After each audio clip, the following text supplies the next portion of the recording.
Right, now we have Callum and Kia, please. Thank you very much. Thank you, good to see you again.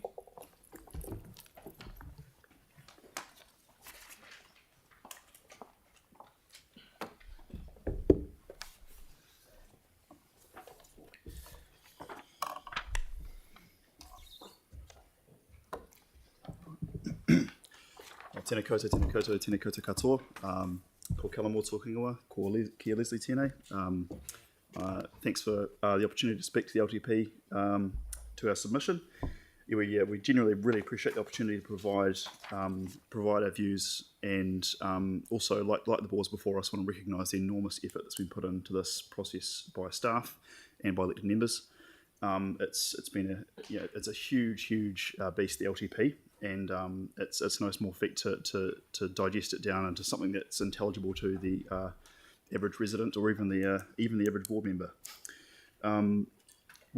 Generally speaking, we strongly support the proposed capital and operational investments in our communities in the LTP.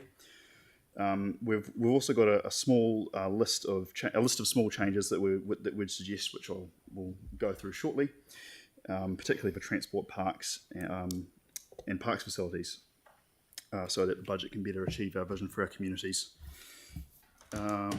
Cool. Sorry. Okay. There we go. One of the questions that was asked in the LTP consultation document was around operational spending, and I think I just want to use this opportunity to flag that from our point of view as a board, we actually have very little insight into operational spending. We don't. When we're asked a question, are our funding levels appropriate to? It's a very difficult question to answer, and if it's hard for us, it's going to be impossible for people on, your average person on the street. We know that in my view personally, a lot of the LTP feedback conversations are focused around the capital program because of this.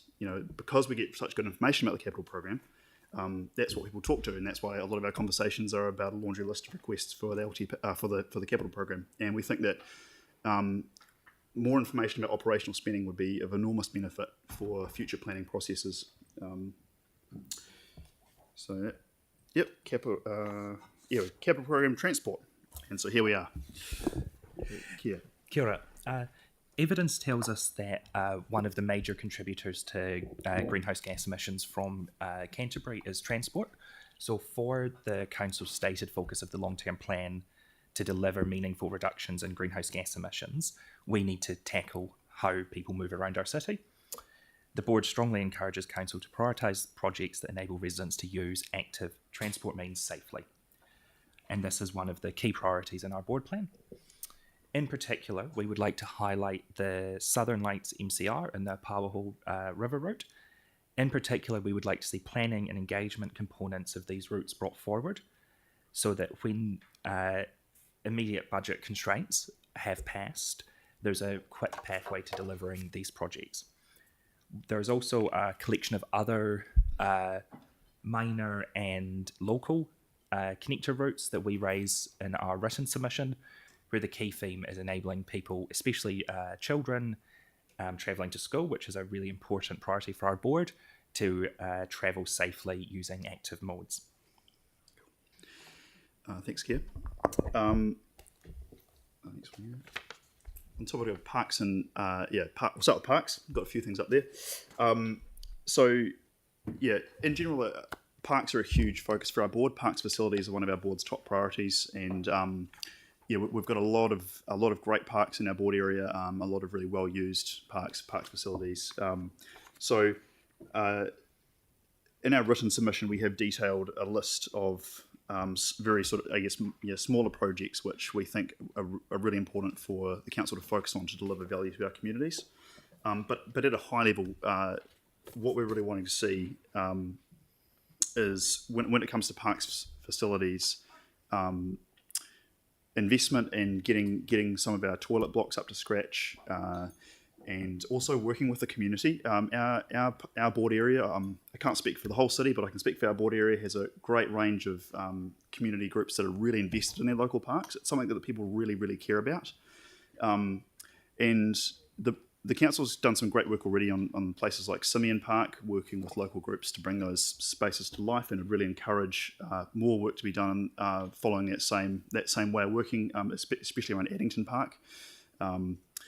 So, yeah, another aspect of parks. Do you want to talk to the Port Hills plan? Yeah, and I think we'll come back to this one when we talk about water, because there's obviously a really close interlink between the hills and the river in our board area, and that's something that we really prioritise.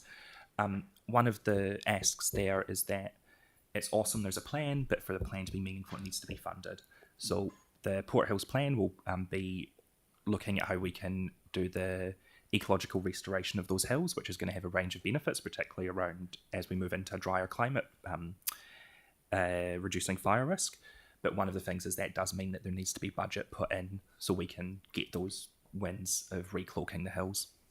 Yeah, and I think as well the Port Hills plan is something that's still in its early days, in its infancy, and we'd like to see the community brought in to engage with that right from day zero. Urban Forest Plan, we're really excited about the Urban Forest Plan. We strongly support that program, and it's amazing to see the pace at which they're moving. Just keen to see that continue. As well as that, as part of the Urban Forest Plan rollout, we'd like to see support brought in for further engagement around with communities around exactly how these kind of landscape plans being drawn up for some of our local parks. Another one on this was pest plant management. So on the Heathcote River, we've got a huge amount of land that's owned by council, often owned by different departments in council. This one's not so much asking for money, it's asking for ways of working where we're a bit more coordinated between council departments in terms of pest plant management. The local group, that sort of umbrella group of volunteers, the Waihoro Heathcote River Network, feels really strongly that if council departments, parks, transport and Three Waters, who own land in and around that area, could work together, that we could achieve some really great outcomes with pest control without having to spend a huge amount of money at all. Coastal accessible access to the Sumner Esplanade is an important one for our board. Anything else on that one, Kia? No. Okay. I think we might have some more in a written submission. We'll move on just in the interest of time. Yeah. So this is obviously something that we always talk about when we come to see you folks. So it's back on the agenda today. It's brilliant that there's money in the long-term plan to deliver this facility. That's a huge win for our community. So thank you for doing that. And we'd also like to mihi to Naitua Hariri for the gift of the name Omokihi, because that's a really important step that we're taking. While this facility is being built, obviously the library services can't be delivered out of that building because the building won't exist. And we acknowledge that that's going to mean an inevitable drop-off in levels of service. And there's no way around that. That's part of the bullet we've got to bite. However, at present in the draft plan, it is suggested that the temporary services be provided out of BAU funding. We think that there's a gap between the concept of a fully fledged standalone building, transitional building, which was investigated and didn't stack up, and what's currently proposed. So we really want to urge council staff to continue to look at ways they can deliver services, particularly in the east of that catchment, so the Waltham, South Sydenham, Beckenham areas, St Martin's areas of the current South Library catchment. We don't think that's going to cost a huge amount of money. We think that we're looking at some reasonably small-scale investments there, but it probably will be over and above BAU. So we would really urge council to continue working with libraries and the project team to see what that could look like and make provision to deliver that within, we recognise, a limited funding envelope. Water. Water is hugely important to our board. One of our key features of our board is the Waihoro Heathcote River and many of the tributaries that feed into it. Te Mana o Te Wai is a core value of our board, and this kind of links back to the Port Hills plan as well, that we would like to see any Port Hills plan development include planning around water management. Those two issues are closely interlinked. The Port Hills and the river, in terms of the flows of water, are impossible to separate. So we hope that will be part of the Port Hills plan, as well as emergency response. Kutakitai. CapEx on land drainage. I've got it note there, is it? We do have some queries about CapEx on land drainage. We anticipate staff will respond to clarify those so that that's cleared up, because we doubt that council intends to reduce that spending, but we just want to make sure we understand what's going on there. Cool.